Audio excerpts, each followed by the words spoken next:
Okay, so you've seen the first chapter of Also True, which is now called Dark Hole. I'm going to keep using those interchangeably, probably because my brain still hasn't adopted that we have changed the title of the story. Anyway, I have been talking about it for a long time, but I think I've only shown you the chaos document. So there's another video that actually like scrolls through what I call my chaos document, where I'm just dropping thoughts as I have them throughout the day. Um, I think I was building my chaos document for 5, 6 months before I ever went in and tried to organize it. But then I did try to organize it, and that's also a very much ongoing task. Oh, bug's barking at somebody. So the organization also has like sections and chunks to it, because when I have something big and unwieldy, I really need to break it down into smaller constituent parts, and then I can work on each part, and that feels manageable for my mind. Once I've got one part done, I can work on the next part, and it actually gets done that way. That's how I've done all the comics I've ever made. But this is the first time that I've written an outline for myself, and then that outline also turned into what my agent called a book treatment, because it's a lot more detailed than an outline. But I don't really know how to do things briefly. So anyway, um, for the first, I think it's only the first like 15 chapters of book one. Yeah, 15 or 16 chapters of book one. I have, 15. Chapter 16, totally blank.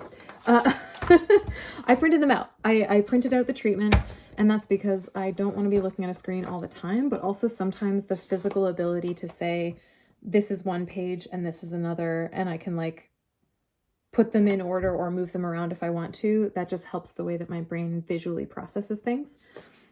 Especially going from text, as this is, to drawn layouts and designs.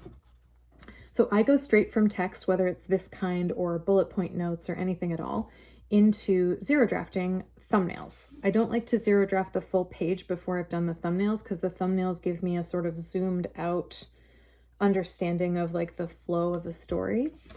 So this is an example. These are small sized pages. That's a single page. That's 2 pages together that makes a spread.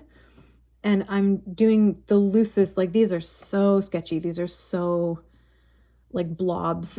And they have little notes on them, like walking sounds, sniff, sniff, sniff. Like they're written out because those words I'm putting there are letting me know the important information that needs to go on that page, not even exactly how it's going to be presented. Just like, don't forget, this is information that should be there. In some way, you're going to represent this wolf sniffing a lot.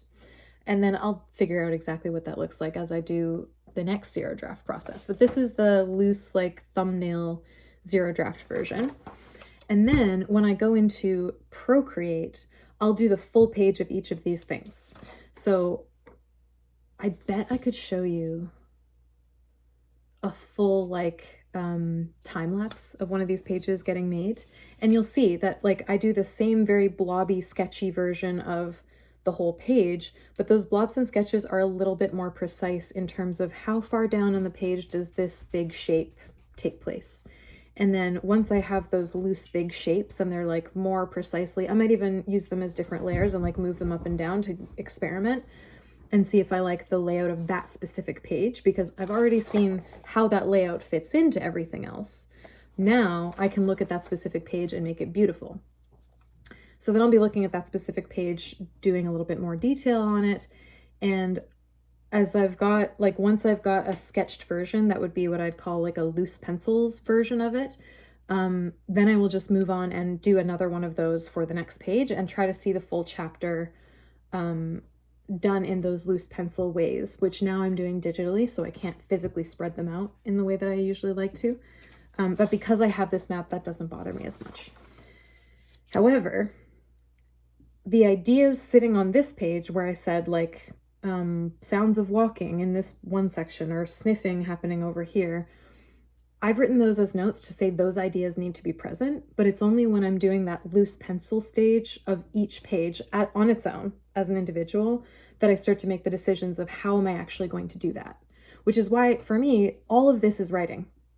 Like I don't differentiate between the writing and drawing process until you're right at the end, when you're making the page really beautiful, and it really just is drawing at that point because all the writing is already decided, and now it's just the beautification and the expression of the line.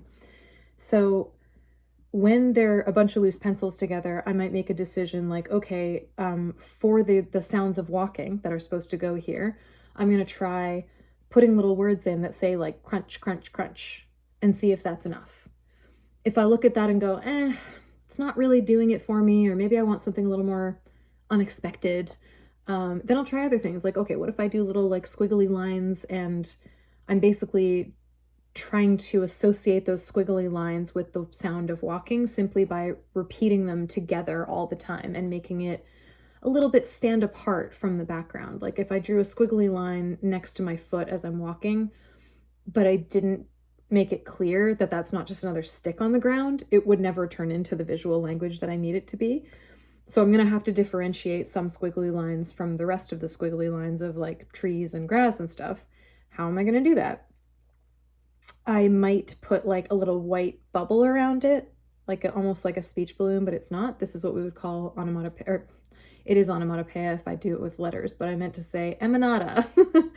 It's a visual representation of something emanating from a location, of something emanating from an object or a person. So emanata is very often sound, because sound is emanating all the time. That's what sound does.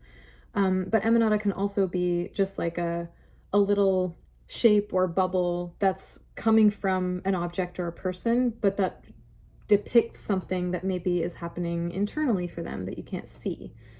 And it's not the same as a thought. Like a thought bubble, there would be words in it. And a thought bubble would be like emanating only from the head. But if you want, I mean, it doesn't have to be only from the head, like that's not a big, permanent rule, but it is a very clear signal that it's a thought versus like a feeling or an experience. If I wanted to show a character who's suddenly experiencing a gush of love towards someone, I don't have to put the thought bubble and say, oh my God, I love this person so much. I could actually have like a shape emanating from my heart space where I really feel a lot of love. And that shape emanating from here could be representing that love with something like a picture or a symbol, or like a squiggle of a line. But the way I convey it and the combination of that emanata with the context gives it its own visual language. Now I'm communicating something not in words, but in a word-like style of pictorial representation. Okay, so maybe you already know what emanata is, but for those of you who don't, I just explained what I think it is. Those are the things that I need to work out when I'm at like a loose pencil stage. So I'm actually doing this today, and this is why I wanted to share all of that contextual information, because I shared one chapter of Dark Hole, and that's actually the prologue to the story. So you are introduced to one character, or two, or three, depending on how you view place as character. And I do regard in this book the land as a character. It's a very important character. But I don't expect you to know that yet. So anyway, you're introduced to a couple characters, but you don't have any idea yet, like who they are in any other part of life except this moment, this scene that they're in together. And you don't know the significance of the scene yet. There's no story around it. So it really is just dropping you into this world for a moment to give you like an experience. And so that's the prologue. And now I'm finding myself struggling with writing chapter 1, because chapter 1 is story. It is setting up like, you need to get to know these people. We need to give you a slice of their lives and some sense of how they're connected or disconnected, some sense of like their choices and who they are and what they care about. Just subtly enough that you feel like you're getting just like a tour, an introduction to their lives. Because if any drama took place at this moment, it wouldn't mean anything to you because you don't understand the impact it would have. So it's an introduction. Chapter 1, very much an introduction. And I'm more scared of it because it needs to do so many things. But I have written it out. So first of all, I have my bullet point notes. And from my bullet point notes, I've only completed the first point with that chapter, because initially that was going to be the beginning of chapter 1, and then I decided I would like split it off. So I'm already editing. Let's put a little line in here. Chapter 1 starts down there. this is actually the prologue, and this is also why I love printing things out, is that I can make notes. I love handwritten notes. I love marginalia. It's so fun. So if that first bullet point has become the prologue, then where I'm working right now is from 1, 2, 3, 4 bullet points are now going to become chapter 1. I spent 24, 26 pages on a single bullet point. So you can see what I mean. The bullet point is like, it's the basic information. And what I've done is previously, when I was kind of in the flow of writing this, I actually did the zero draft to convey this. It's under here. I love having all this paper on my desk. Actually, let me just show you. So much paper. Paper, paper. Okay. Back up. Oh, probably shouldn't move my phone while I'm doing this. Yeah, so I did a whole bunch of zero drafting, and I think what I figured out is that, yeah, there's the little note on my zero draft thumbnail that says chapter 1, and it used to be also true. Now it's called dark hole. I should probably scratch that out. This is truly how I work, just moment to moment, like, oh, I should change that. But this is the first, what is it? 6 spreads. So that's 12 pages of this chapter that I've been working on. And when I look at it now, many months after I made this zero draft, I'm like, okay, this is gonna change. So now I have to figure out how it's gonna change by doing another zero draft. Like I've sort of begun here, putting new spreads out, and then I need to read this zero draft and notice, what am I not liking? Like, what have I decided needs to shift? And then make a zero drafted version of that shift. And I'm not gonna judge it as I'm going, because the principle of the zero draft, you just gotta blast through. Then once it's all done, you're like, okay, do I like this? Was this worth doing, or do I need to zero draft again? I mean, at this point, what are we on? Draft 3, actually? Because the 0 would have been the earliest one, and then we're building up drafts from there. Anyway, that's what I'm working on today. And I have the script with me, or the treatment with me, so that I can kind of compare, like, how does the treatment reflect the zero draft, the initial draft? How is this new draft going to build on both of them, probably slicing and dicing and moving some stuff around?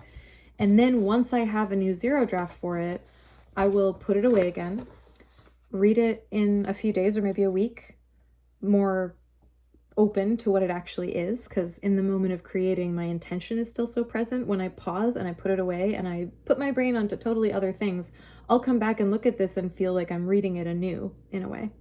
And then I can have that experience as the reader and go, oh, do I feel like it's done, like it's ready, like now I can go pencil? Or do I need to go back and zero draft again?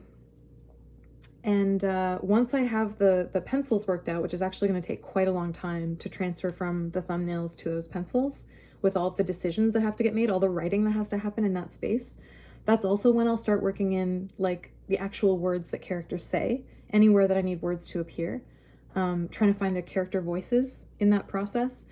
And once I feel like I've sort of worked it out enough that I know what has to happen on each page, and I know the layout of each page, and I know those little details of like, what's the device happening here? Where do those words need to fit?